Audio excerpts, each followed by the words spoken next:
Welcome and thank you for coming to our 6th Annual Science Research Symposium. Thank you all for taking the time to join us tonight.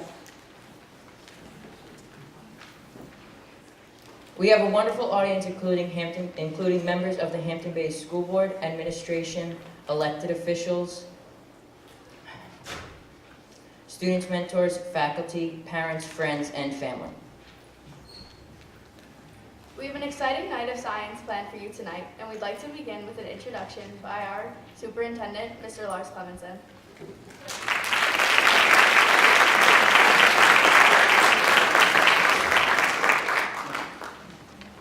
Good evening, everyone. Thank you, Sarah, David, and Lily for kicking off our 6th Annual Science Research Symposium. Thank you for being here. I see classmates, which I'm super excited about. I see teachers, parents, community members, and of course, as David said, our town and community leaders, and that's so important. On behalf of our school board, I welcome you to the Hampton Bays Schools. We're joined here tonight by our president, Kevin Springer, our vice president, Rich Joslin, and trustee Elizabeth Scully. Thank you so much for being here and for the investment that you make in the science research program. We do have several guests with us who lead us in town government. Southampton Town Supervisor Jay Schneiderman, thank you for being here. Southampton Town Councilman John Bouvier, and Southampton Town Trustees, President Ed Warner, Trustee Ann Welker, Trustee Scott Horowitz, and Trustee Bruce Stafford. Thank you all for being here.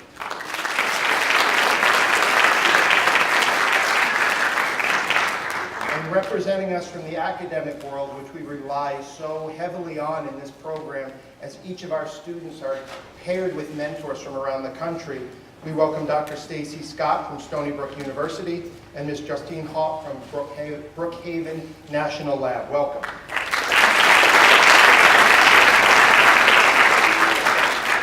You're going to hear from our seniors tonight, and you're going to meet our freshmen, sophomore, and juniors as well during the poster session after our talk. But I'd also like to welcome another group of special guests. These are members of the class of 2023. They start their research program next year. They're currently 8th graders, and in order to enter the science research program, it really starts in 8th grade. It starts with open labs at night. It starts with real success at the middle level in science, strong writing and math skills, and our 8th graders are here today. There are 6 entering the science research program in September, so let's have a round of applause for them.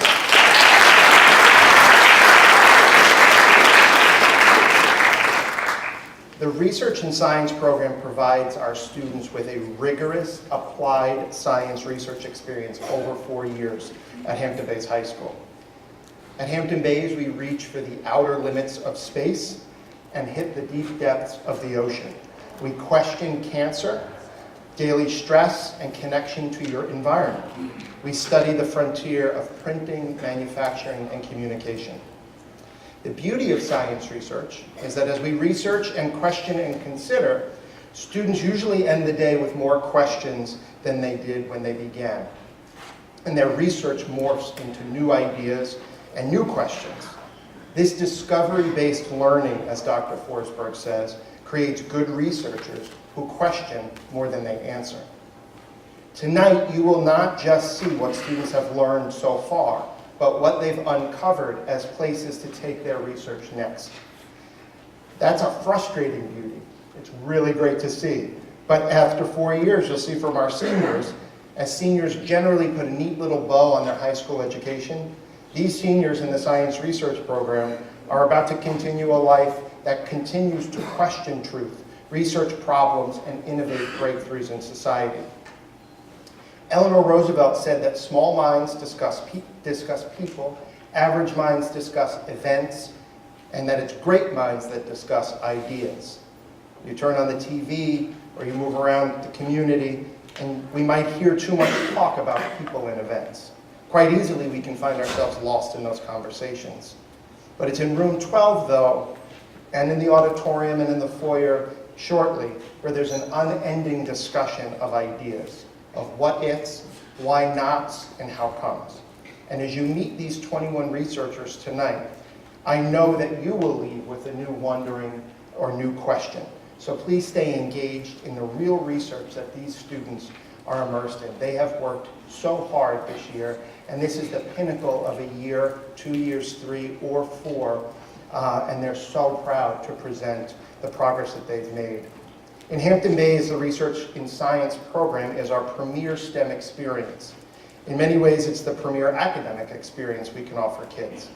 In partnership with the University at Albany, students are simultaneously earning high school credit and university credit. It's a leg up after high school, certainly.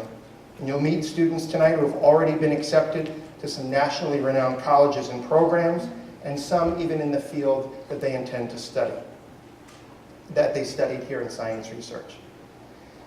Finally, what makes the Hampton Bays program so special is Dr. Forsberg's use of another word, applied. In many places, science research is engineered in such a way that resources are dedicated to a particular issue in a particular field, and as kids come through the program, they dive into that particular track. But that's not so here in Hampton Bays, because working with students from their first minute, Dr. Forsberg, the student, and families you well know, you're included in this as well, begin a journey that applies knowledge, talents, and interest to find the right topic. And that right topic might evolve over time. It's a hands-on ordeal for our kids. It's intense, and it requires an investment of time and brain power for these students to apply themselves. So before we begin, and before we continue to hear all of the great things our kids are doing, let's give them a round of applause.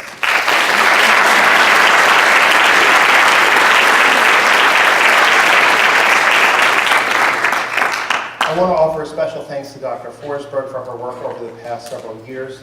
Dr. Forsberg demands excellence of herself and her students and provides resources, any resources she can get her hands on, to help them achieve that excellence. I wish to recognize our colleagues in the science department, both here at the high school and in the middle school, because the rest of the science program both complements and is complemented by science research. In addition, and I'll close for the more important and more interesting conversations, but to close, I want to tell a quick story because the content that you hear is so great. But I was having a conversation with a parent of an alumni of the science research program about 10 days ago, and she attends college, her daughter attends college down south, and called back home to tell a story that she was interviewing for a student union executive position, a student government type position. She was very nervous. She went in and there was a panel of interviewers, and they interviewed her. By the end of the interview, the panel of interviewers were competing for her, and essentially the tables got turned.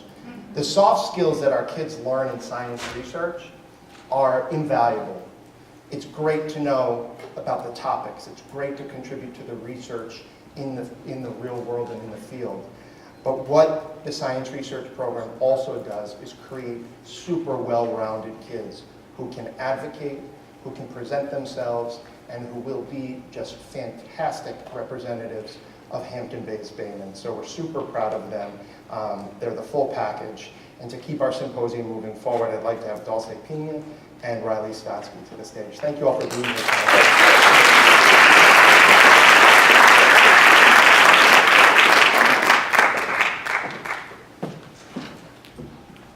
Thank you, Mr. Cummington. I would now like to introduce our keynote speaker for the evening. Fortunately, we do have a researcher with us today. His name is Dr. Pauszek, and he's from Plum Island Animal Disease Center. Riley Stotsky will formally introduce him. For those of you who know me, you know that I've been researching epidemiology and diseases for over 3 years now. I'm especially excited to introduce our keynote speaker, Dr. Pauszek, from Plum Island Animal Disease Center. You can read Dr. Pauszek's complete biography in our program. His research on a specific virus is vital in keeping animals across the world safe. His research focuses on the biogenomics of a virus that infects cattle, horses, and pigs. Please help me in welcoming Dr. Pauszek.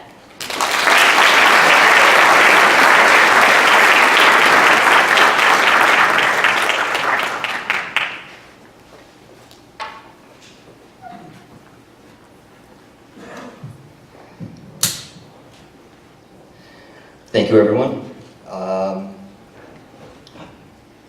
Pauszek. I'm a microbiologist at the Plum Island Animal Disease Center. This is an extreme honor for me. I want to, first of all, thank Dr. Forsberg. This is quite a unique experience, and to be honest, this is the very first time that I've ever been asked to give an hour-and-a-half long presentation. So please bear with me. The title of my talk is Elucidating the Epidemiological Dynamics of Vesicular, oh my God, that's boring, right?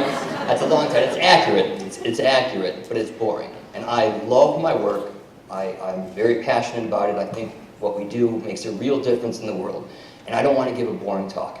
I want to give a more engaging, interactive talk. And I'm going to retitle my talk as, I'm here to say, we found a better way to look at a virus causing problems in the Southwest US. So a little bit about Plum Island.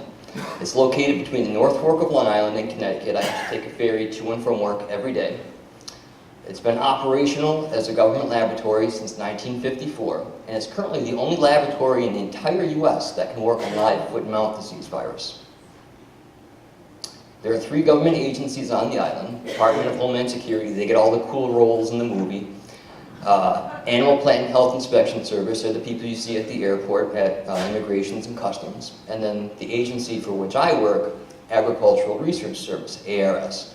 And broadly speaking, at the national level, the ARS mission is to conduct research to develop and transfer solutions to agricultural problems of high national priority. But if we drill down a little bit, and specifically about the research unit to which I belong, Foreign Animal Disease Research Unit, this is the unit on Plum Island, 3 main goals we try to focus on every day. Develop intervention strategies to support the global control and eradication of FMDV. Develop countermeasures to control and eradicate foreign animal diseases of swine, principally classical swine fever, African swine fever. And the focus of my talk, the study of the ecology of vesicular stomatitis virus, or VSV, in North America. So a little bit about the virus first. VSV, it's an arbovirus. It's arthropod-borne. It can be spread by biting insects. So this adds an additional layer of complexity when you're talking about viral spread, viral outbreak, and control measures. It has a wide mammalian and insect host range. It can infect cattle, horses, pigs. It is zoonotic. It can infect humans in addition to a number of insects. And it has approximately 11,000 nucleotide genome. That's relatively small for a virus, which codes for 5 structural proteins. And you can see that at the bottom of the slide. That's the virus, that's the genomics, that's the basics. But what does this virus actually do in an infected animal? Spoiler alert, I'm going to show you some images I pulled off Google. I don't know if anyone's particularly sensitive, but we're going to be looking at some sick animals. VSV. In pigs, horses, cattle, it causes painful vesicles on or around the lips, nose, tongue, udder, and coronary band. So if we think about these animals and what their likely use is, if you're a horse and you've got these painful vesicles on the coronary band right around the hoof, you're not being ridden around the ranch, you're not being at an equestrian event, you're not being shown, you're not being at an auction. If you're a dairy cow, you're obviously not giving milk. With these lesions on the tongue, a lot of these animals, they're not eating, they're not producing. This disease is almost never fatal in animals, but it has a very low mortality rate, but it has this high morbidity rate where the production losses that are suffered by these animals is very massive. There's next to no production for maybe 2-3 weeks. And then there's, depending on literature, almost a lifelong decrease in overall production in these animals. And then in humans, it causes flu-like symptoms. VSV in the US, it's not endemic in the US. We don't have cases in the US every single year. However, over the last 100 years or so, over the last century, outbreaks have occurred in the US roughly every decade. These outbreaks typically begin in the Southwest US, and they last for 2 to 3 years. The most recent outbreak, the outbreak I'm going to be talking about tonight, was from 2012 to 2015 and was the largest to date in the US. So despite the fact that we've had 10 outbreaks over the last century, there are still some basic questions we don't know about what happens with the virus, how does the virus spread, why does it spread, and what are the differences? What are the genomic differences in viruses from different years? we've got a pretty good sense of how different the virus is from 1982 to 1995. But if you're talking about just one particular outbreak cycle, how different is the virus from 2012 to 2014 to 2015? Or to go even more granular, within a single outbreak year, how different is the virus from May to November? Or even, how different is the virus in Texas from the virus in Colorado, Nebraska, Wyoming? These are questions we didn't have the answers to. No one was able to answer these. And to help answer these, I called on a good friend of mine, vesicular disease panda. And as you might guess from the name, vesicular disease panda is very knowledgeable about the vesicular diseases on which we work at Plum Island. And he offered to help, thankfully. So the first suggestion was to get lots of viral isolates. And this makes sense. So if you're trying to solve a puzzle and you don't know what the picture is actually supposed to look like, you want to get as many puzzle pieces, as many data inputs as you can to try and solve this problem. So I'm going to be talking tonight about over 200 isolates related to this one outbreak. Related to this, trying to increase the amount of data you can put in to try and solve this problem, VDP said to go whole genome, go home. So we're going to be looking at the entire genome. What's principally been done in the past, over the last 2 or 3 decades, was that this region, the hypervariable region, very variable, has been used for classification and it's actually been used very successfully to look at viruses across North, Central, and South America. And it's been very useful. When you're talking about an outbreak, these viruses are extremely similar, and that even the most variable part of the genome wasn't able to answer some of the questions we were asking. So we're going to be looking at almost 11,000 nucleotides of input for each of these 204 viruses. Lastly, VDP said to use metadata. Metadata is simply data about your data. So we're going to be looking at the 11,000 nucleotides from the 204. In addition to, we're going to be looking at the geospatial coordinates, the temporal coordinates, i.e. The date that these were collected, and then the species from which these viruses were collected, whether it was collected from a horse, from a cow, and whether or not that even matters. So we're taking all this data, we're taking all this sequence, all this metadata, putting it together, and we're starting to look at the relationships which these form. So we're going to be looking at these genetic relationships. And VDP first suggested, hey, why don't you start with this image? And what's this image? It's a family tree, exactly. Or maybe a more contemporary example. Do we have any Game of Thrones fans? Maybe? Yeah, okay, good. I'm a huge fan. So we're looking here at family tree. This is the House Stark family tree. This is the House Lannister family tree. And just imagine that this goes all the way up here. These trees connect up to the first people in Westeros.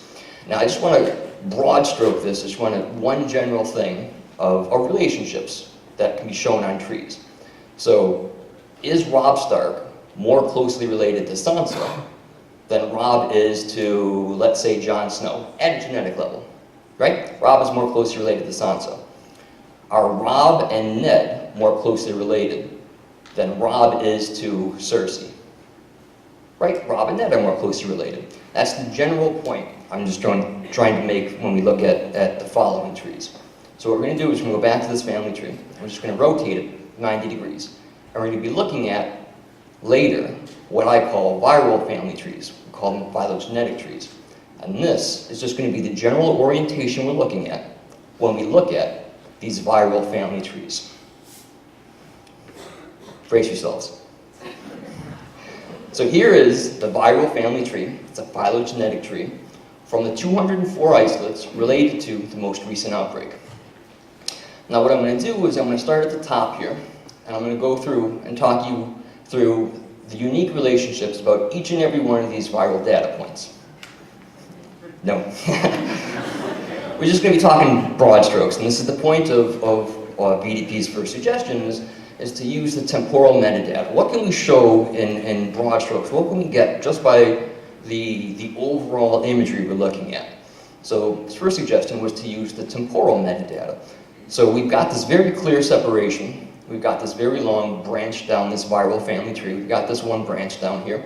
Very clear separation, and those guys group out not by state, not by whether they're from a horse, not by whether they're from a cow. They break out according to the year from which they were collected. All of the 2015 isolates group here, as shown in yellow, all the 2014 isolates are grouping in a separate group shown by the green layer. And what this is there's this temporal monophyly. And if we break this down, temporal, related to time, mono, singular, sameness, and phyly is genetic group. We've got this exclusive same genetic group that's related to time. This is a pretty big finding. Another way to emphasize this point is if we go back to one of these isolates. So this is an isolate from Texas collected in May of 2015.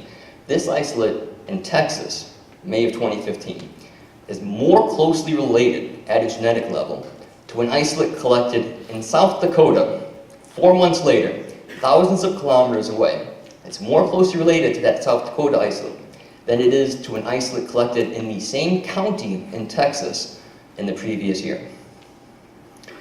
So that was pretty interesting, and we were very happy with this finding. But honestly, this phylogenetic tree, this didn't provide the resolution we were looking for, or we wanted to answer some additional questions about what else is influencing viral spread, what makes the virus go here, what makes it stay here, what makes it do what it does. And to do that, VDP suggested to do a phylogenetic analysis. So I mentioned that we had the exact date of collection for all of these isolates. And what we did was we put that into our algorithm, which creates these viral family trees, to create a phylogenetic analysis. So think about it, if we have, the previous tree showed the relationships and how the relationships were constructed for these viruses. Now we're going to say, when were these relationships actually observed? Does it matter that the viruses are very similar on the same day versus are they very similar months apart? So incorporating that temporal element is going to allow for greater resolution when you're looking at highly similar viruses. This is the next phylogenetic tree. This is the exact same 204 isolates, the exact same almost 11,000 nucleotides of input. But you can see we have a lot better resolution, particularly in 2014. We have a lot finer grouping. And we wanted to use this. This is what we're going to call our high resolution tree. This is the one I'm going to talk about over the next 50 slides. So this is the zoomed in view of that high resolution tree. So all I want to talk about, all we're going to focus on in this next set of slides, are these 5 isolates, only 5 isolates we had in 2012. Those 5 isolates are shown with those 4 nodes on the tree. We have 4 in blue and the 1 in the red. The next image, this is the government plan for what happens during a zombie outbreak that begins in New Mexico when the person, I'm sorry, I'm confusing my government presentations. That's not the zombie response. This is actually a map of VSV occurrences in 2012. You can see we have them pretty localized to New Mexico, just 2 in Colorado.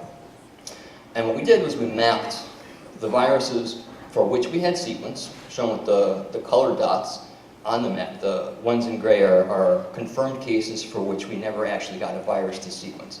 What we can see, the very first thing is the 2 groups fall on different rivers, different riverways. This is the Rio Grande, which comes up here from Mexico through Texas. This group, shown here in red, comes through the Pecos River. So this is an observation. It's very unique, so that these different waterways have these different viral types. This is an observation. We're looking at additional factors which might contribute to this observation, but it's easy for me, at least, when I look at this, to think about what are the possible differences. Are there differences in the water? Are there differences in the vegetation? Are there differences in the insect habitat, the proven vectors that are there, leading to why are we seeing these very different genotypes in a close geographic proximity? And that, looking at the additional layers of ecology, of nature, on top of what we're looking at with our viral phylogenetics, that is one of the main goals of what we're trying to achieve with this Grand Challenge collaboration. I'm going to speed through. We're going to be looking now at the 2014 tree. So we had 5 viruses from 2012, 138 in 2014. This is a zoom-in view, and here's the map. I'm sorry, I'm already giving it away, but one of the things I want to point out with this year was we had what VDP would call politically correct extrinsic spread. So if we ignore the colors that I already have, we just look here at this case in Nebraska. We've got cases here in northeast Colorado. If we didn't know the genetics of it, I would bet that the case in Nebraska is more closely related to the cases in northeast Colorado. That's not actually the case when you look at the whole genome sequence. When you map let's say the genetic relatedness of all of these isolates to their geographic distance, it's easy to see that something here is a little out of the ordinary. And this is extrinsic spread. This is likely infected animal movement, and if you were to dig into the literature and find out what was happening in this area at these times where these outbreaks were occurring, you would find there was a horse show. I'm not going to say if the horse show was in Nebraska or in Colorado, but it is a very clear extrinsic spread. Then if we look at 2015, we have almost 60 viruses, but we have a lot more groups. So we've got a lot less viruses, but a lot broader genetic representation. And of course, we shouldn't be surprised that there's a lot broader geographic distribution. We found additional extrinsic spread, namely the case in Arizona. We found this linkage between Texas and Utah. We're looking at additional variables. We're looking at soil content. We're looking at vegetation, distance to running water that might or might not be related to what influences viral spread during these outbreaks. I just want to harken back to the intro. Answering questions should almost always lead to more questions. And putting this forward and putting this work together, we're actually happy to be getting more and more questions to answer. So we consider this a pretty big step forward to a better understanding of what's happening in the US during this time. So in conclusion, this is the first time showing this temporal monophyly between successive outbreak years. And this is only possible because we're looking at the whole genome sequence. As technology advances, as our capabilities increase, it's getting easier and easier to look at whole genomes. And these additional insights with that increased technological capability is providing some really cool insights. Various environmental variables apparently influence viral ecology. Extrinsic factors likely led to interstate viral spread. And all of that feeds into my last bullet point. And if you remember anything about what I'm talking about today, it's that our work, I feel very strongly about this, should lead to a better understanding to shape the control and mitigation measures that we need to help lessen this awful disease, to help lessen this economic burden from these people, from these animals that are infected by this disease. So I hope that's what I did. Acknowledgements, I'd like to thank my boss, Luis Rodriguez, the rest of my colleagues at the island. I'd like to thank, of course, VDP, all of you, Dr. Forsberg again. Happy to answer any questions.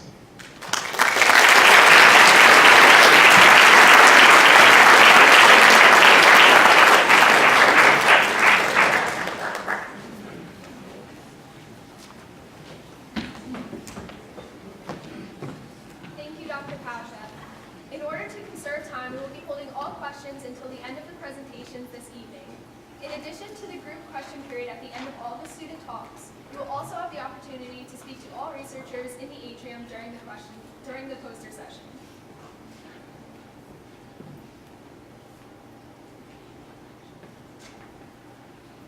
Our first student presentation this evening is by Jared Strecker. Jared will be presenting his bibliographic research on various aspects of mesothelioma.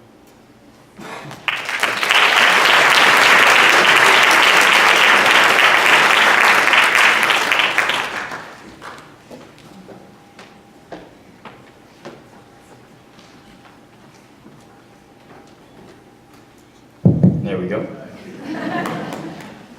All right. Good evening, and thank you all for coming. My name is Jared Strecker. I am a senior in the Science Research Program, and tonight I'll be presenting my 4 years of bibliographic research, concentrating on various aspects of mesothelioma.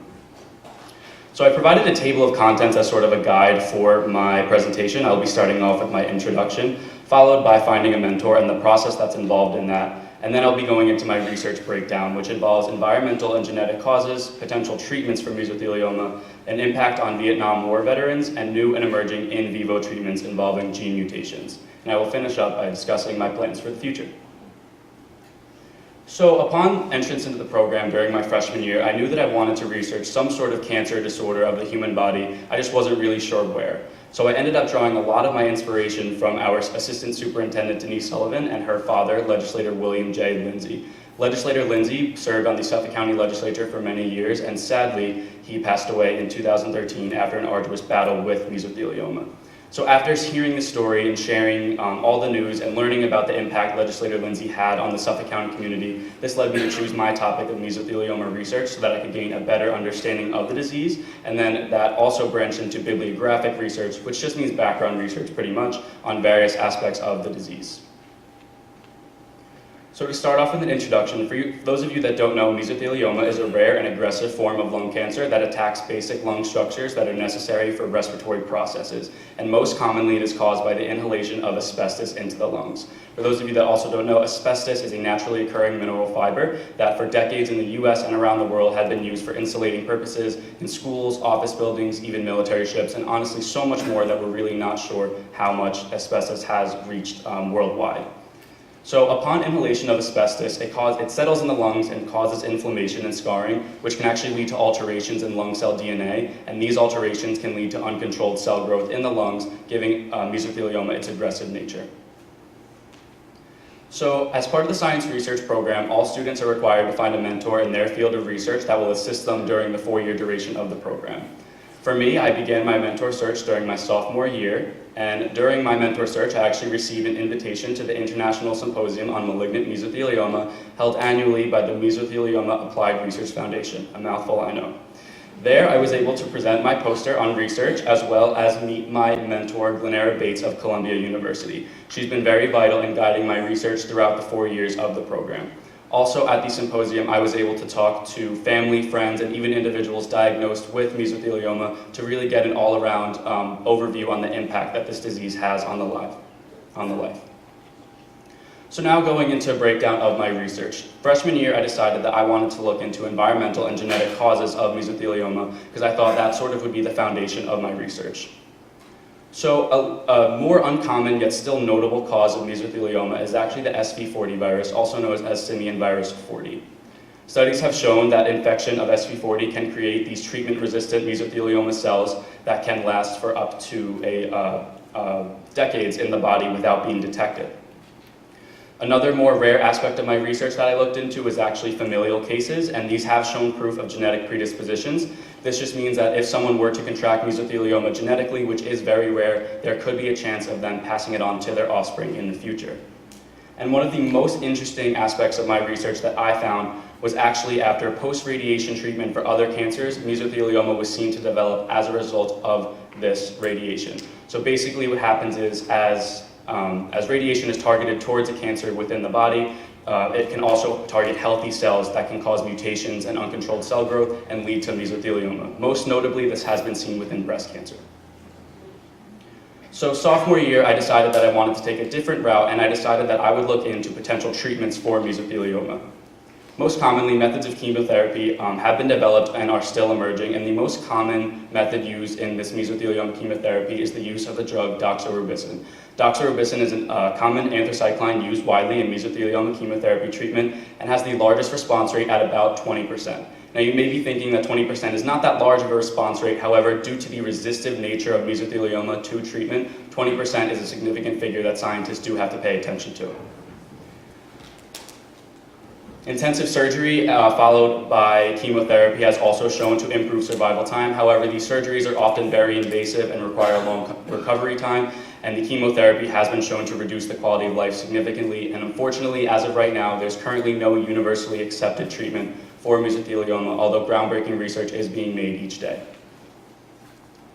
So a very unique opportunity I had as part of the program was actually I was able to look into Vietnam War veterans and to see if there was any correlation between returning veterans and mesothelioma, most notably by looking at the chemical herbicide Agent Orange. If you haven't heard of Agent Orange, it was widely used in the US military campaign during the Vietnam War. It was used to kill vegetation that would eliminate the chance of fertile crop growing for the Vietnamese, or even the use of guerrilla warfare by Vietnamese soldiers, because US soldiers really had very little information on the area that they were in.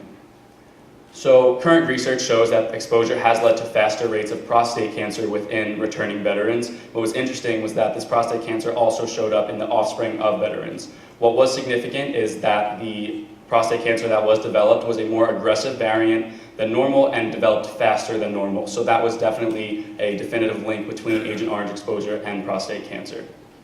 So since the US government has funded research on the use and effects of Agent Orange, and Public Law 102-4 was passed in 1991, and in 2002, Public Law 107-103 was passed. Now, these laws outline compensation provisions for returning veterans and go on to see the lasting effects that Agent Orange has on the human body.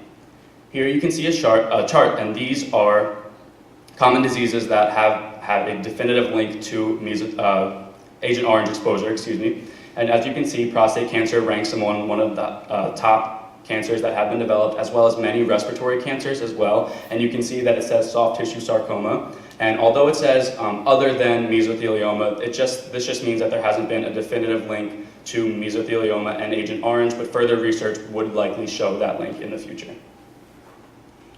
So another really a unique opportunity I had as part of the program, I was able to interview Marine Corps Sergeant Paul Dargan of Hampton-Bays High School. He actually graduated the class of 1966.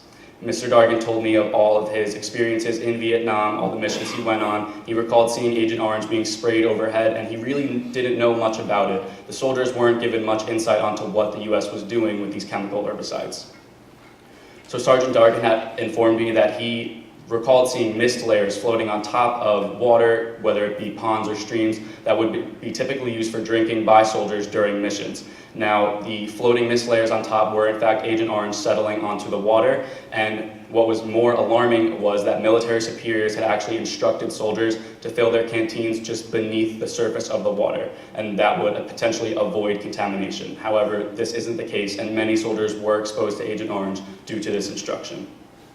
Sadly, Mr. Dargan passed away shortly after we spoke, actually on May 24, 2018, of heart disease and cancer, and the ailments that he had towards the end of his life were linked to his service in the Vietnam War. Here you can see I provided a picture of Sergeant Paul Dargan. As you can see, he was a member of Bravo Company, the 3rd Recon Battalion in the 26th Marine Regiment of the United States Marine Corps. I decided that I wanted to have him be part of my presentation because he was such a prominent member in the community and a real hero for serving our country, and I wanted my research to have a sort of similar community outreach as did he. So now segueing into my senior year, this year I've been focusing on new in vivo studies involving mesothelioma. For those of you that don't know, in vivo just means experiments that are done on living organisms, and in this study I'm about to discuss, it would be mice. So a recent study has focused on common tumor suppressing genes, also known as TSGs, and the ones focused on in this study were the genes TP53 and TSC1. Now both of these genes are very prevalent in the medical community and are studied widely for their anti-proliferative effects in cancer research.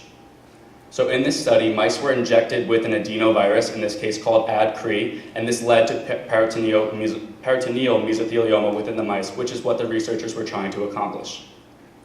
In an attempt to treat the mice, researchers had used rapamycin, which is a common immunosuppressive drug used in chemotherapy and other cancer treatments.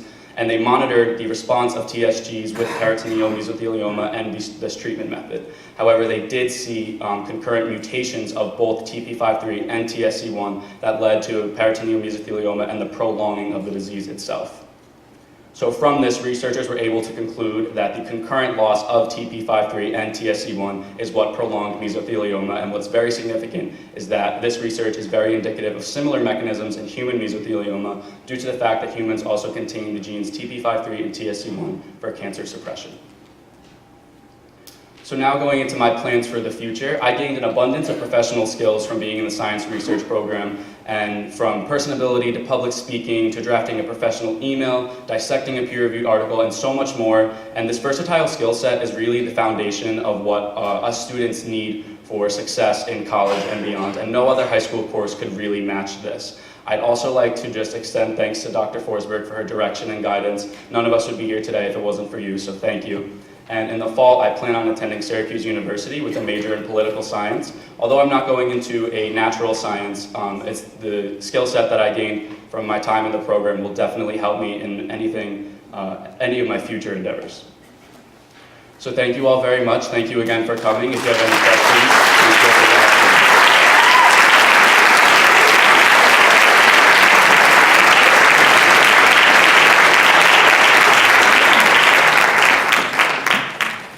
Thank you, Jared. We will have time to answer a few questions for all of our student speakers together before we proceed to the poster session.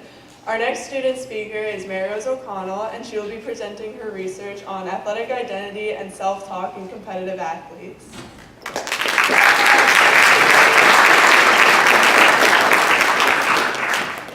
Good evening, my name is Maryrose O'Connell. I am a senior in the science research program, and today I'll be giving a quick presentation on what I've been doing since my freshman year. So my topic centers mainly on athletic identity and self-talk. Athletic identity is often shortened to AI in most scientific journals. This is an area of sports psychology that I've been very interested in for a while, which is why I decided to study it in science research. So my focus for this past year has been mainly on athletic identity, since this is the direction that my mentors have decided to go on more, and it is also what I have the most interest in, so that's just what I've been doing mostly over the past few months. And my focus is also on adolescent and college-aged athletes. I'm very lucky that this is where the majority of the data lies in this area, so this is also what I study. So athletic identity can be specifically defined as the extent to which one identifies with the athlete role. This is part of the self-concept, which is really just the sum of your different life roles and how you feel about yourself in many different situations. So self-talk and, athletic identity can influence many aspects of your life, not just your sport performance, although people do assume that something called athletic identity would have bearing on how you perform in sport. It can also influence how you are as a student, a friend, even as a family member, which is part of why I'm so interested in studying it. And athletic identity level can be specifically measured by the AIMS, or Athletic Identity Measurement Scale.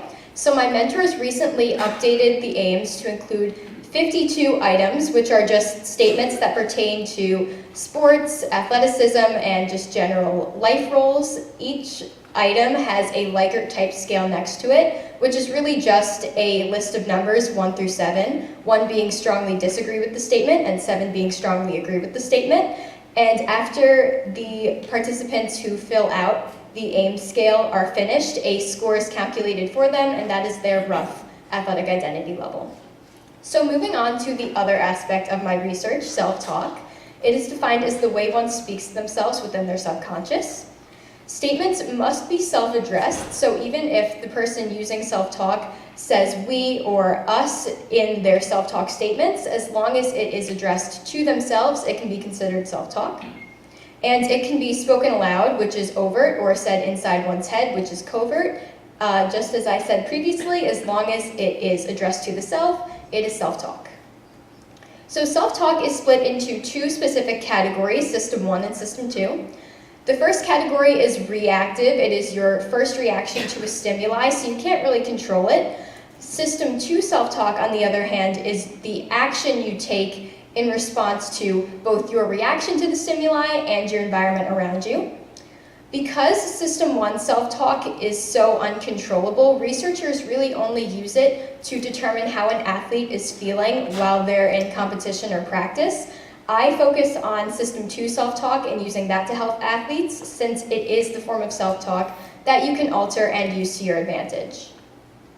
So I began my mentorships in June of 2017, right after my sophomore year. I had a mentor search going on for about a year before then. It was kind of difficult to find my mentors just because they pretty much founded this area of research. Although there were papers and specific bodies of research that suggested the existence of athletic identity and the importance of self-talk, there really wasn't anything that specifically defined these terms or looked into them on their own. My mentors did this, and they have really paved the way for me to do my research.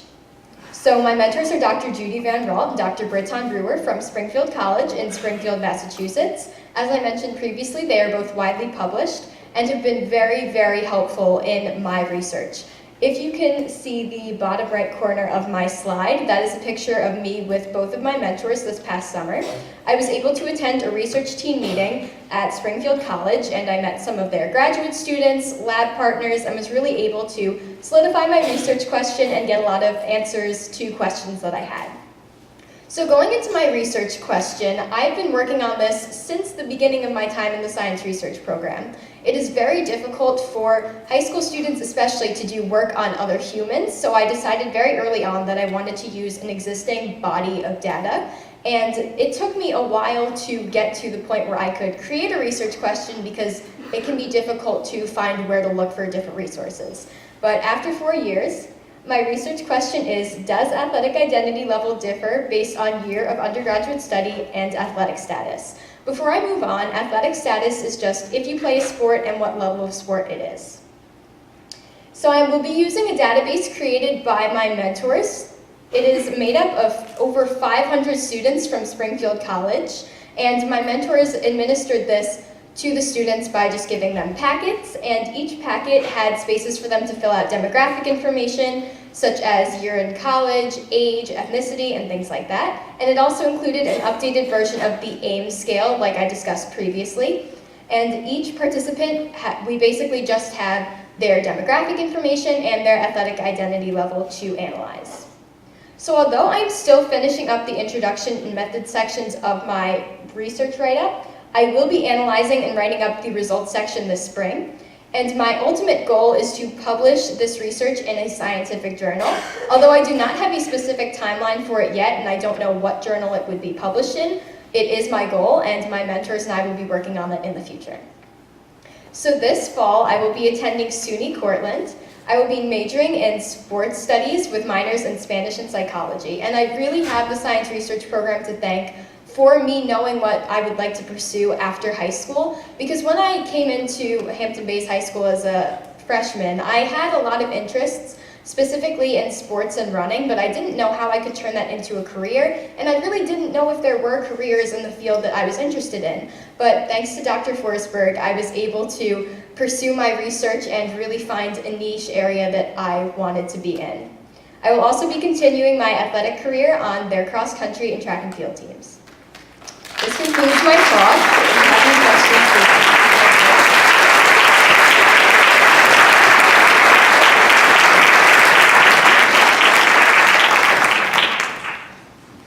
Thank you, Maryrose. Our next presenter is Christina Coulton, who will be presenting her research on goldfish numerosity behavior. Please help me in welcoming Christina.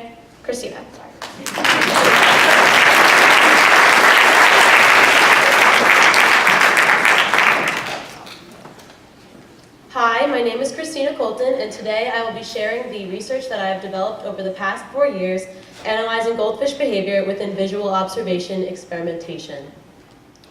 I studied the study of cognition, which is a behavior study that analyzes the higher order thinking behaviors of memory, problem solving, and recognition, just to name a few. These behaviors are important because they give scientists insight on brain function, brain intelligence, and brain development. These disciplines are very important because scientists use them to compare the cognitive capacity of different species. These are some disciplines that I have been looking into in the bibliographic research that I have been pursuing, especially memory and problem solving have been very prevalent in the bibliographic research of fish cognition. As I just said, the other side of my research revolves around fish. Fish and primates often use the same cognitive mechanisms to solve problems, and this research has been very interesting because a lot of people say, why fish? And I myself have been fooled by the social misconceptions of fish intelligence. But looking into bibliographic research, it's been very interesting to find the truth and to show that fish actually have a lot of different behaviors that are embedded into things that you basically wouldn't think twice about, such as their behaviors of mating, socialization, foraging, and navigation. Foraging is just another way of it saying to obtain food. One behavior that's really interesting is the shoaling behavior, and that hints at numerical discrimination capabilities. And what shoaling is when fish form groups to navigate and migrate around. And what a shoal is, it is a school of fish, as you all are aware, but it's about 5 to 10 fish. So it's smaller than a school, but still a group of fish. And scientists observed in the wild that fish would always join the bigger group of fish. And the scientists wanted to analyze this and simulate this in a controlled environment, and this is how a lot of studies in fish cognition come about. And yes, there are actually a lot of studies in this field. But what they found in this experiment was that the fish always went to the larger group, the larger shoal. There were 3 different fish tanks in which the subject fish was in the middle. There was a larger shoal on the right and a smaller shoal on the left, so there was more fish on one side, a smaller quantity of fish on the other, and the fish were always tending to be sticking near the fish of the larger number, which indicates that fish can discriminate between different quantities.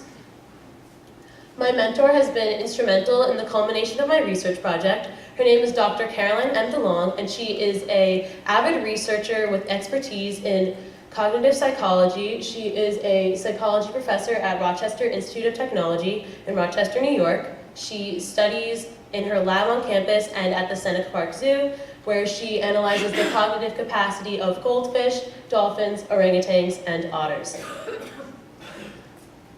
My research question is, in 2-choice numerosity discrimination tasks of goldfish, does tap location on a stimulus relate to accuracy and/or inaccuracy of the task? This whole question came about when I was on a phone call with my mentor, and she gave me the opportunity to analyze some of her data that she recorded but never analyzed. She did a numerical discrimination task experiment with fish in 2017, and it was published in the journal Behavioral Processes, and it was named Small and Large Discrimination in Goldfish with Extensive Training. And she recorded the tap location on the stimulus, which will sound a lot more easy on the ears in a few slides. But she recorded this, but never analyzed it, so I did a supplemental study on her work. So before I go into my methods, I should give a brief outline of the experiment that took place. And my mentor analyzed numerical discrimination of abilities of 3 fish with relative quantities. So this wasn't a counting study, rather it was fish had to discriminate high versus low, so big versus small, and the ratios were 0.33, 0.5, and 0.67. So 1 to 3, 1 to 2, and 2 to 3. The medium for this discrimination, or for the fish to be able to tell the difference between the 2 numbers, were 2 stimuli cards, which were laminated white pieces of paper with black dots on them. And what a stimulus is just a new thing coming into the fish's environment. So that's just a fancy word for the objects that the fish will be discriminating between. And the difference between these 2 objects were that the right choice, that the experimenter wanted the fish to go to, had a positive food reinforcement reward, and the wrong choice had no response and no food. So the right choice is more scientifically known as the positive stimulus, S+, meaning positive food reinforcement, and then the negative stimulus is the wrong answer, so that's S-, the negative sign meaning there's no reward. Here are 2 pictures from the study to help illustrate what I'm talking about. So the lower left-hand picture describes illustrates a food syringe coming down to a goldfish, and I just want to emphasize that food is the motivating factor throughout all this experimentation, likewise in all the experiments that I have studied throughout the years. And then the lower right-hand picture shows a fish discriminating between 2 stimuli. As you can see, this is what it looked like in the training tanks. Those 2 cards with the dots on them are the 2 different stimuli. So you might be asking, how does the fish know which one is right and which one is wrong? And the process that defines this is operant conditioning. And the first step of operant conditioning is that the fish is only exposed to one object. And then the fish gets a positive reinforcement food reward after going to this object and is trained to go to this object. Kind of like teaching your dog how to sit and then giving it food afterwards. And then your dog will just sit when you say sit or make a motion with your hand, and then they'll get food. So after that is done with the fish, another stimulus is introduced. And what this does is it makes the fish think, oh, which one gave me food? At first, I only had one object and I just had to go to it, but now there's two. So now the fish have to recall from their memory and think, which was the pre-existing stimulus that gave me food, and they have to look at the numbers to try and discriminate between them. So that's where the number discrimination comes into play. And the difference between the stimuli is that the negative stimulus is not reinforced with food, and the positive stimulus is reinforced with food after the fish approaches it and touches it. That's how the fish will choose the right and wrong answer. They will swim up to the stimulus and then touch it with their face. Accuracy is based on the percentage of taps on the positive stimulus, as positive stimulus is the right answer.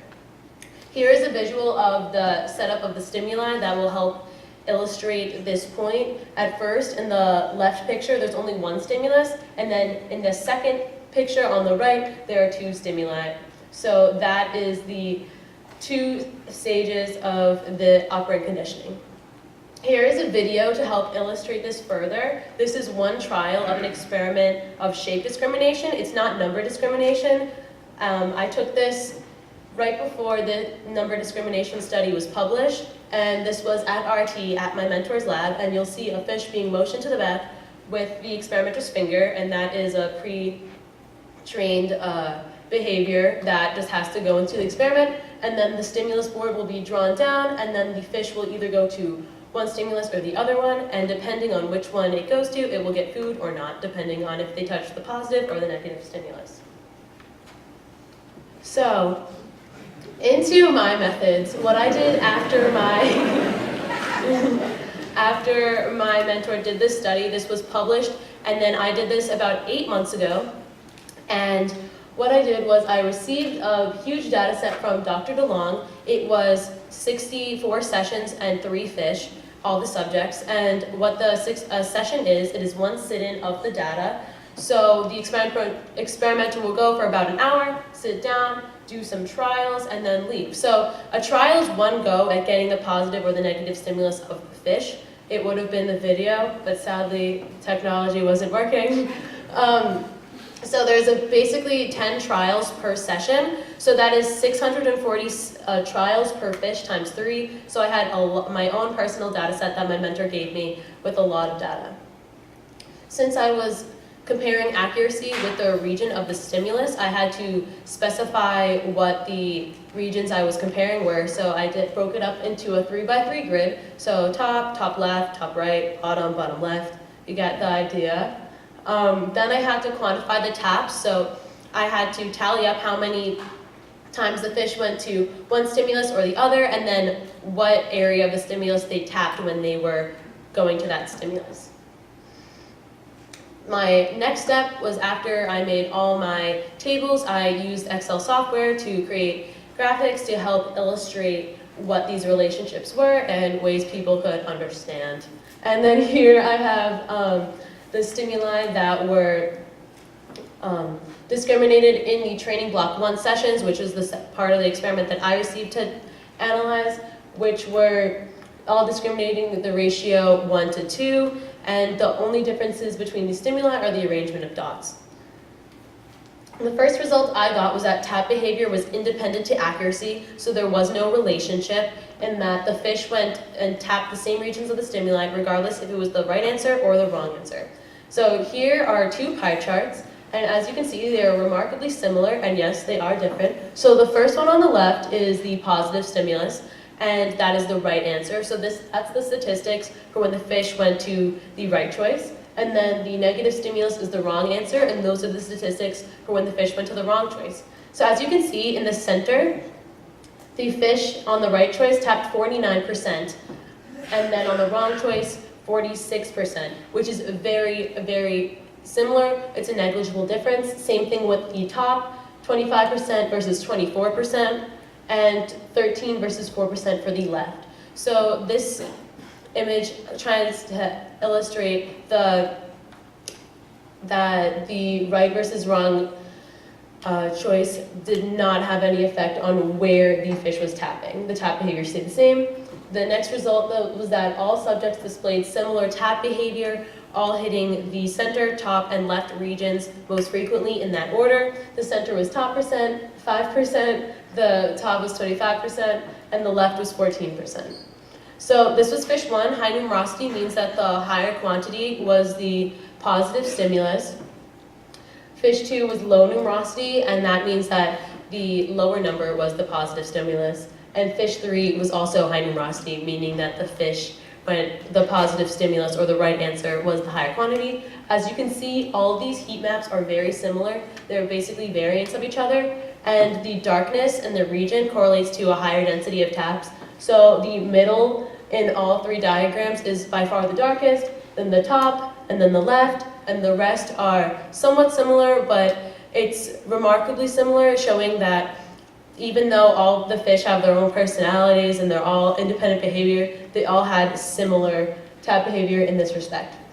So for my conclusions, the subjects tapped the same regions of the stimulus, regardless if it was the right or wrong answer. Sorry, excuse me.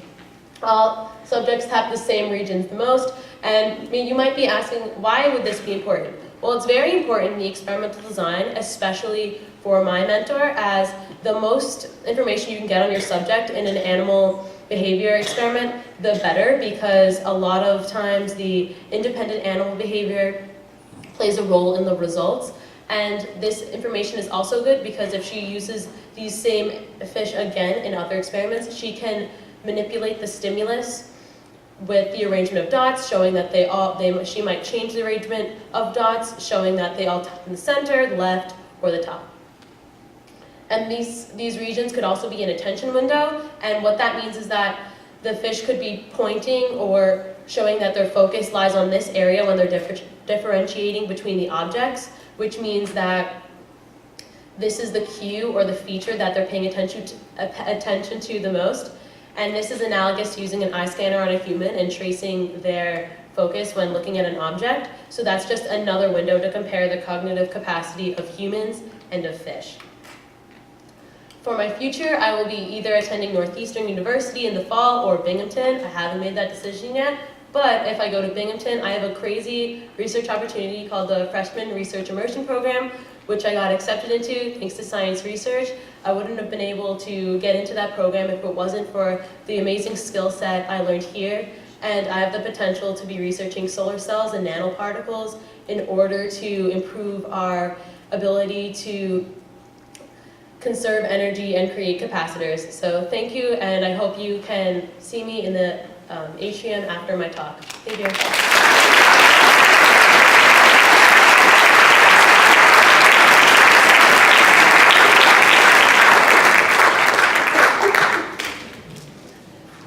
Thank you, Christina. Our next student presentation tonight is by Mecca Brooks. Mecca will be presenting her research on stress and its relationship to cognitive function.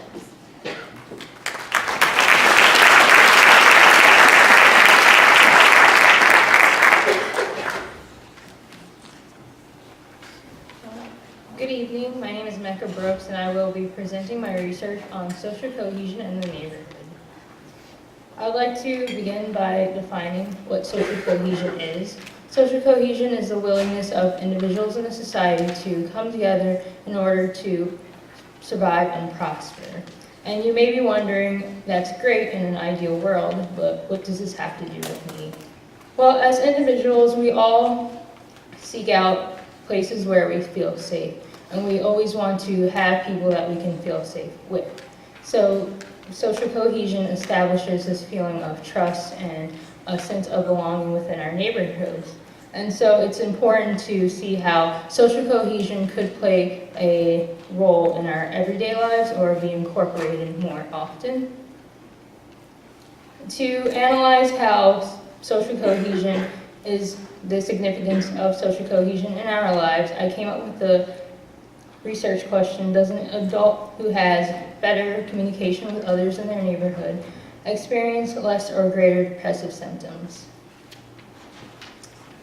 In order to investigate my research question, I used a pre-collected data set from the effects of stress on cognitive aging, physiology, and emotion study. Participants in this study came from the Bronx, New York. They lived in large housing units, and they were ethnically and socioeconomically diverse. The participants ranged in age from 25 to 65 years old. Participants submitted paper and pencil surveys which evaluate their mental health and also how they perceive their daily lives. I'll now talk about the measures that were used in my project. I used the main predictor, neighborhood social cohesion. So participants sat down for this survey and they would respond to a question such as, people around here are willing to help others in their to help out their neighbors. And so this is just to evaluate how connected they felt in their communities. Participants answered this question on a 1 to 5 scale created by Mujahid and colleagues. The response was collected and then reverse scored so that a higher score meant more social cohesion felt. Mental health was also measured via anxiety. A sample question that participants answered would be, I felt anxious. And so this again would be answered on a 1 to 5 response scale. And the second measure for mental health would be in depression, and depression was answered, a sample question for depression was asked, I felt worthless, and this again was scored on a 1 to 5 scale. I'd like to talk a little bit about my mentor, Dr. Scott of Stony Brook University, studies how stress affects an individual throughout their lifespan. Dr. Scott has been monumental in the advancement of my project as she has helped me get approved for this data set and helped me analyze the data that I was looking at. Just some descriptives, background of the participants in this study. So the study had participants of many different ethnic backgrounds. The majority of the participants were identified as non-Hispanic Black. Many income brackets were also included in this project. Participants of many different income backgrounds participated, and with the most participants ranging in the 20,000 to 40,000 income bracket. I'll now present my 2 significant findings from my research. I know this looks like a bunch of random dots on a white backdrop to you, but the important thing to take away from this is that social cohesion and anxiety had a negative relationship. And so this means that people who report to feel more connected to their communities and felt a higher connection to their neighbors reported to feeling less anxious. And we also saw this with the depression graph, as the relationship between social cohesion and depression was also negative, and so people who report to have this same neighborhood connectedness had reported less depression, feeling less depressed. And so, just to sum up what I just spoke about, individuals seem to report less mental health issues when they felt more connected to their own neighborhood environments. So this meant that the more social cohesion felt, the better an individual was to have mental health, to be mental health wise. And so this study has some limitations. A major limitation would be in neighborhood factors such as safety. So individuals who live in a relatively violent neighborhood where they wouldn't feel as safe or connected to their environments wouldn't necessarily report to feeling as connected or even have problems coming from the disorderedness of their surrounding circumstances.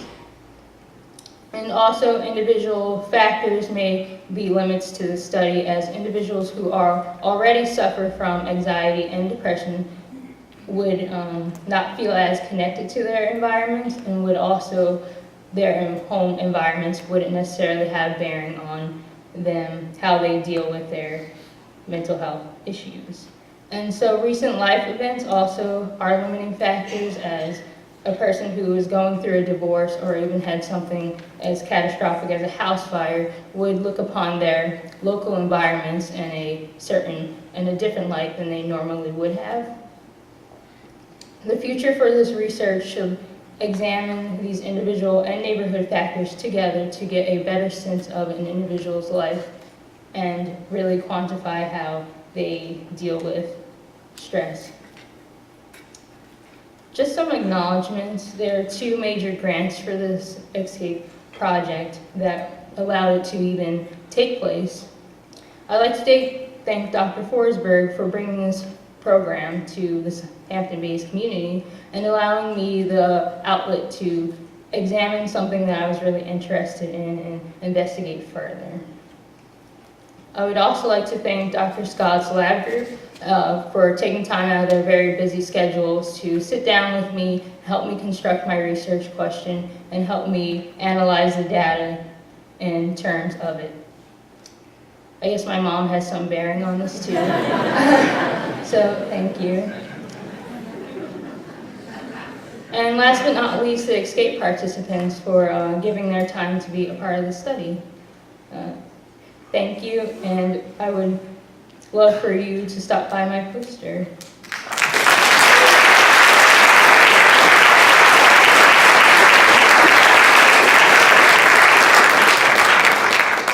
Thank you, Mecca. The next presentation for this evening will be by Ava Bianchi. Ava has been researching the meat allergy that develops from the Lone Star tick bite.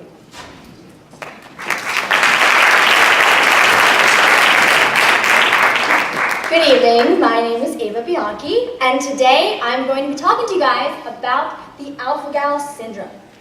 So first, let's talk about the culprit of this syndrome, which is the Lone Star tick. If you're not aware, the Lone Star tick is very prevalent here on Long Island, especially from late summer to early fall. In fact, it is an extremely aggressive species altogether because it actively seeks out human victims to bite at all stages of its life cycle, which is very unique. So we're going to take a look at this first figure to the left. That is the adult female Lone Star tick, and if you notice the dot on its back, that is the species signifying feature. And that is correlated to where the species was found, in Texas, the Lone Star State.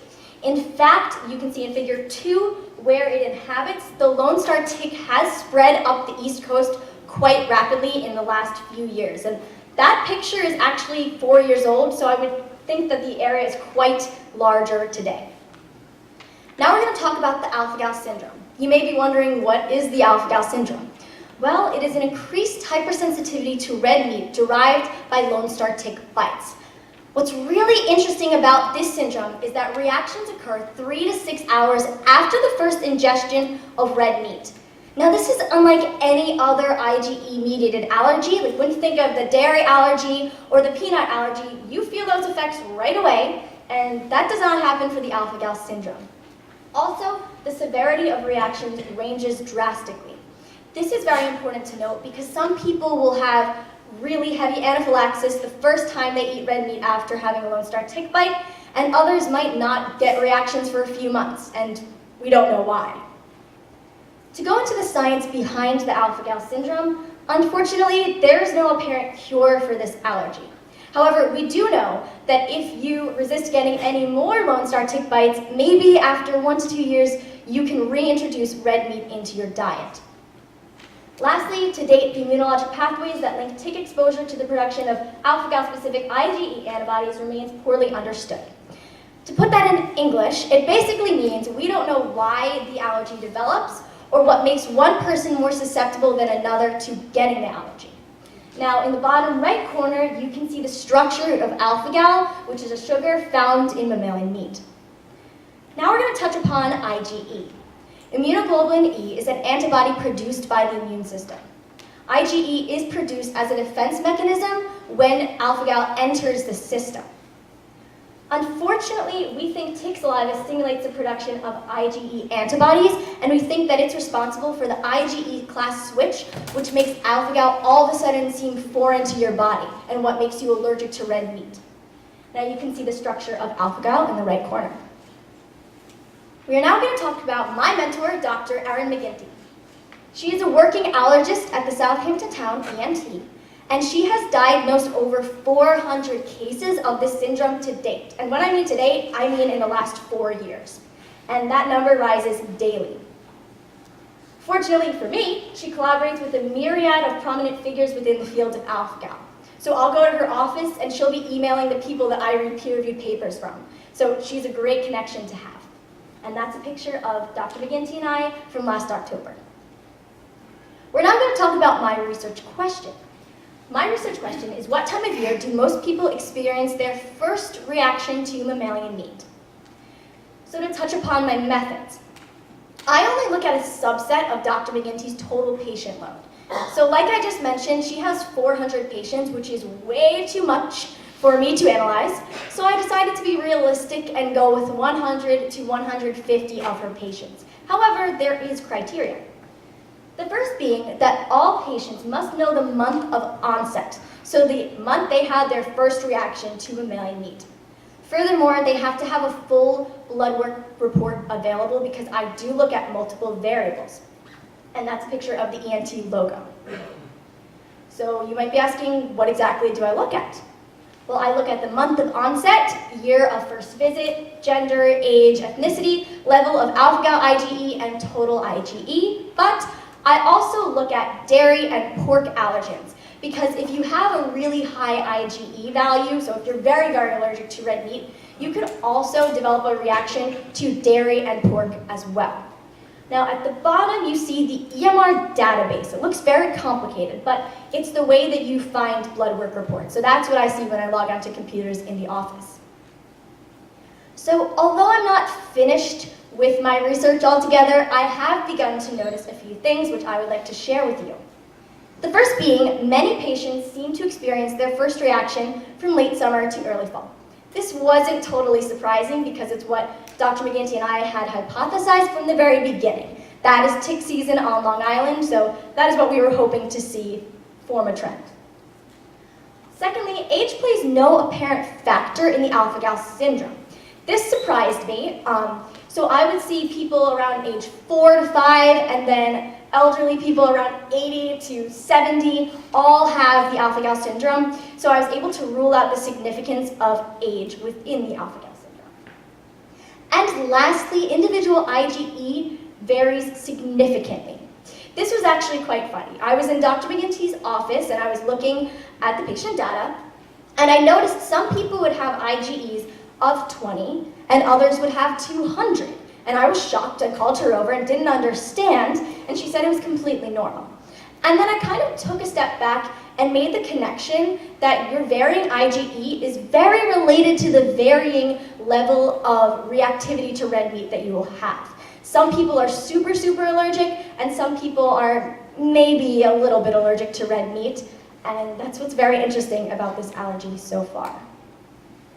To conclude, Dr. McGinty and I hope to be able to inform the public of this increasingly relevant disease.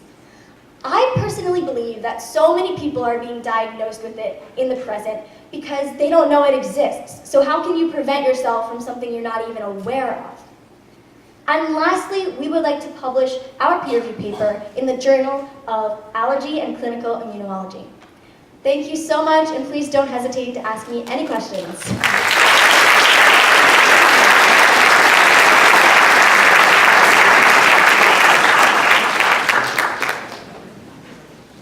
Thank you, Ava. We will now like to take a few questions from the audience for our student researchers. If you have a question, please raise your hand and Tara will bring you the microphone so you can ask our speakers a question.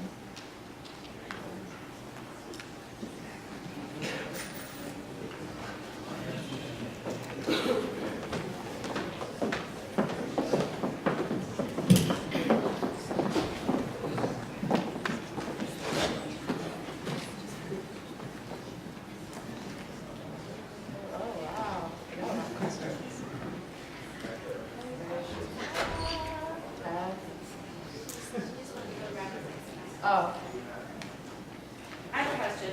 I have a front row. Sure. Yeah. I talk very loudly too. It's not really a question, but I have fish. Oh. And you literally just finally finalized. I know fish are smart. Oh, wow. Fish were smart. So you just hit it out of the Thank park you. for me. You really did. It was so fun to hear you. All of you guys were just phenomenal. Thank you so much. Thank you. To jump back on that, there's actually, my mentor, when I was first looking into this topic, gave it to me, and it's called the R2 Fish Kit. It's online, and you can teach your fish to do tricks. Like a slalom or doing a back. Yeah, it's a thing. So you can definitely do that. It's online. You're welcome. And for future questions, there is a student researcher traveling around with a microphone, so please raise your hand and she will approach you. Just for future reference. Thank you. First, I just want to say everybody did a great job. It was really interesting. On the alpha-gal, is there any way to know if there could have been multiple tick bites that would have affected the intensity of the allergy reaction? I have read some peer-reviewed papers that say you need at least 7 to get the allergy, and some peer-reviewed papers also say that larval tick bites pose more of a threat. But I have talked to people who have the syndrome themselves, and they have said that it only took 1 tick bite. So since it's a new allergy, there hasn't been too much research, so I couldn't give you a definite answer, sorry. That's okay. If you don't have anybody else that have more questions. Okay. For the mesothelioma, You got it. how common is it as a result of the radiation treatment? And was that just recently discovered? Because is it going to affect how people are treated going forward with cancer if you're going to give them another cancer treating the first one? Yeah, so it actually has been known for, I'd say, a little bit, either under a decade, that this does lead to mesothelioma, the other cancer treatments with radiation. And to answer your question on how the treatment course would go, it really depends on the doctor or researcher that the patient is working with, and to see what course of treatment would work best. But it was a very significant part of my research. I was really shocked to learn that the treatment for one issue could actually lead to worse issues in the future. So that was something that I really looked into. Do you have any idea what the lag time is between the radiation treatment and the onset of the new cancer? Actually, not exactly. There hasn't been an exact time frame for each case. It is a little more rare to contract mesothelioma that way. But the latency period of mesothelioma itself can be up to 20 to 60 years. That just means it lives inside your body for that long before symptoms even occur. By the time of diagnosis, it's typically too late. So the long latency period coupled with the new discovery that radiation does cause mesothelioma, there's kind of a gray area there still. But that's something I will be looking into. Okay, and did I understand that when you talked about the tumor-suppressing genes, that they're lost as part of the disease progression? Yes, as part of the disease progression, they actually mutate and they no longer have the anti-proliferative effects that they typically would have if working the right way naturally inside the body. Okay.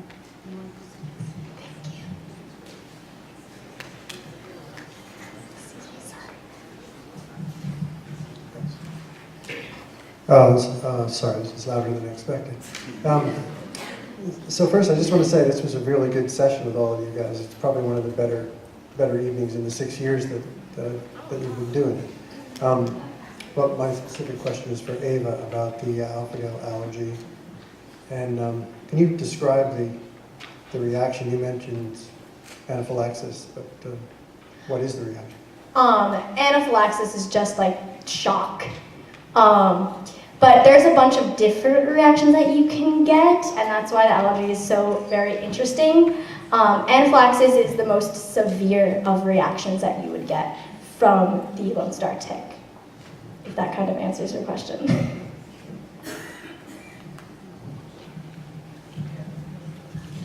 Hello, my question is also for Ava.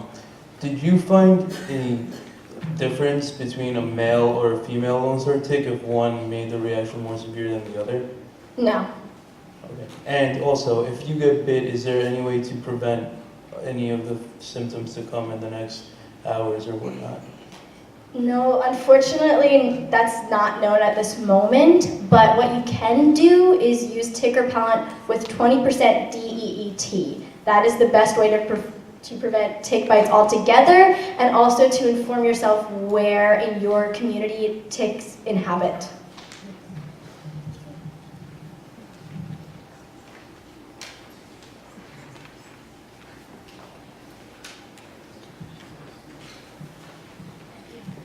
I also have a question on alpha-gal as well. Yeah, sure. Has there been any research into whether blood type has any correlation with who gets alpha-gal or not? No, not yet. That's actually really interesting. My husband has alpha-gal, so I was just curious, and we're on the Facebook page, and some of them have been questioning that, so I was curious if you had any insight into that. Yeah, I haven't heard it, but I will definitely reach out to Dr. McGinty to put in a suggestion for you. Okay, thank you. You're welcome.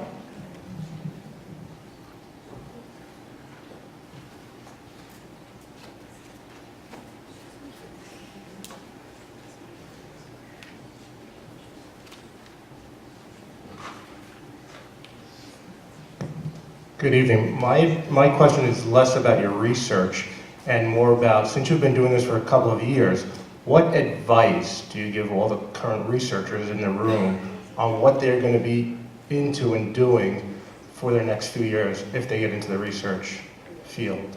Is this from all of us? Anybody? Yeah. What advice do you give somebody who's trying this for the first time? Okay, so I think my main advice would be not to get frustrated very easily because, like it's been mentioned previously tonight, research is definitely something that you should come away with more questions, and especially once you get into the more personal aspect of your research, you could be sitting doing work for several hours at a time and have barely anything to show for it. I know Mecca and I have had several conversations about that happening to us, but then one night when you're sitting doing the same exact research, you just get all the work that you've been working towards for several weeks, and then you'll be stuck for a few more weeks. So it can be a very slow process. So my definite advice would be not to get frustrated with it, since it's always worth it at the end.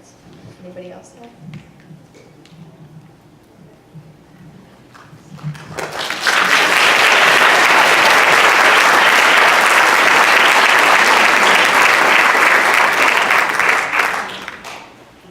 Due to time, this will be our last question from the audience, but please feel free to ask all of our presenters questions during our poster session out in the lobby.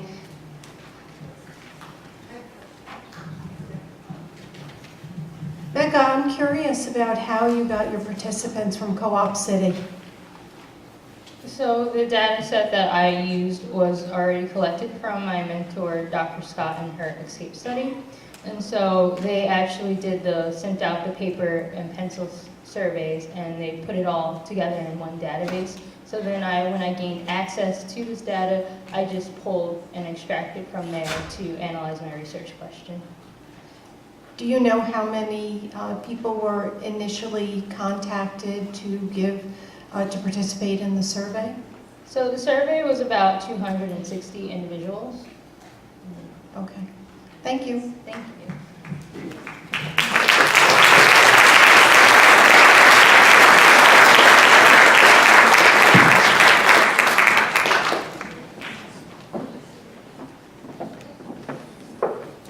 Thank you to all our senior presenters.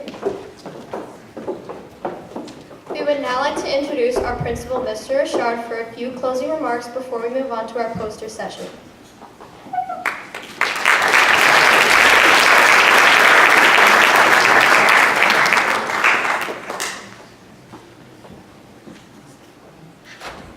Thank you. I would like to begin by thanking all of our senior researchers. As you can see, their work in mesothelioma, systems of self-talk for athletes, numerical discrimination, abilities of goldfish. I didn't even know that was a thing. Stress and relationships, and the relationship to cognitive function and meat allergies derived from the Lone Star tick.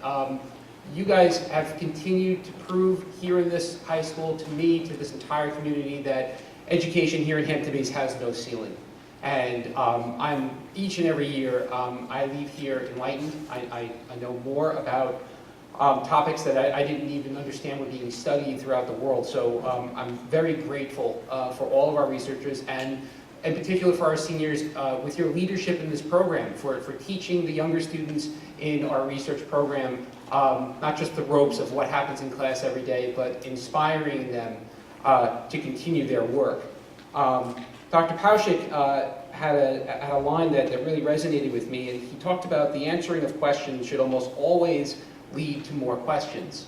And there was a question just a little while ago about what we would recommend to our young researchers, and I think that's really at the core of it, that once you answer a question, there will be more.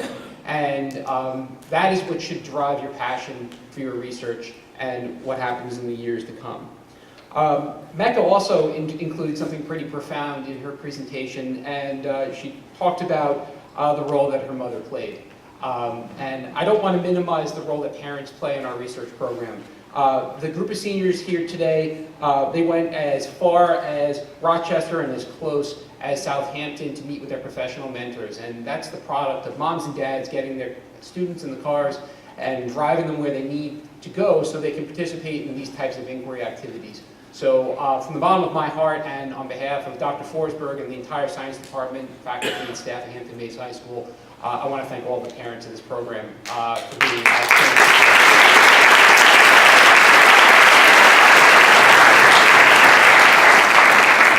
I don't want to stand in the way of my favorite part of this evening, which is the poster discussions that take place in the atrium. So I am going to turn the microphone over to Dr. Stephanie Forsberg, who also deserves a huge round of applause. She is science research at Hampton Bays High School.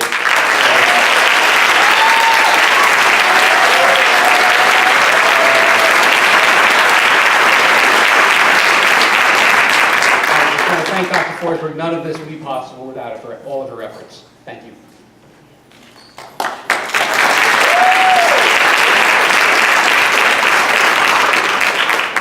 Well, thank you very much, and thank you to all of you for your support of this amazing group of students that we have. I am so proud of each and every one of them.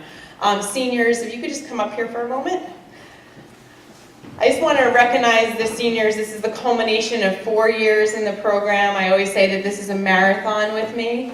And I would have a certificate that I like to give each one of them. And this is because they are, they've done exceptional work, and you've heard about some of it tonight. And I just couldn't be more proud of them, because each one of them, whether they mentioned it or not, have all been accepted to major universities and programs, and they're all going off to study some degree of science, even if it's in the social sciences. And so I'm really, really proud of them.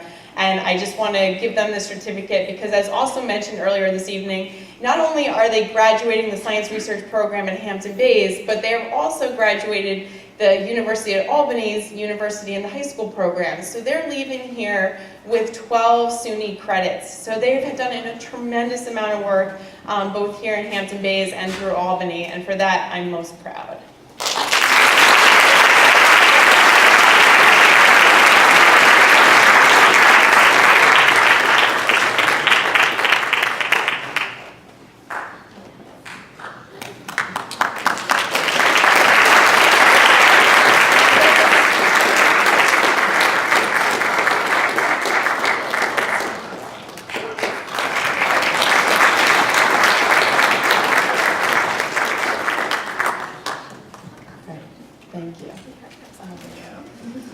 So, as a class, we would like to give Dr. F some flowers because she has been literally our second mom for 4 years. Always somebody that we can go to who has amazing organization and is always there to motivate us through our struggles with research to keep going to really get to the fruits of our labor. I don't know if anyone else wants to say anything. Yeah.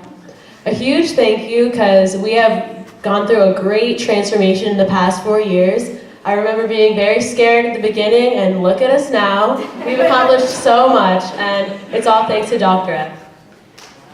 Yeah, I really have Dr. F to thank for almost all of my skills and professionalism, my presentation skills, all of it I have to attribute to her helping me and sometimes giving a little bit of tough love, but it's been very, very helpful to all of us.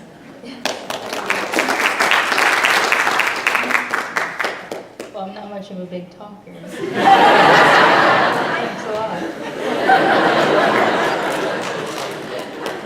I just want to say again, to repeat what my colleagues here have said, Dr. Forsberg has been instrumental in this whole process. Even from an outside of a research standpoint, just from a personal level, she's always there to be someone you can talk to no matter what. So Dr. Forsberg, thank you so much for all that you do.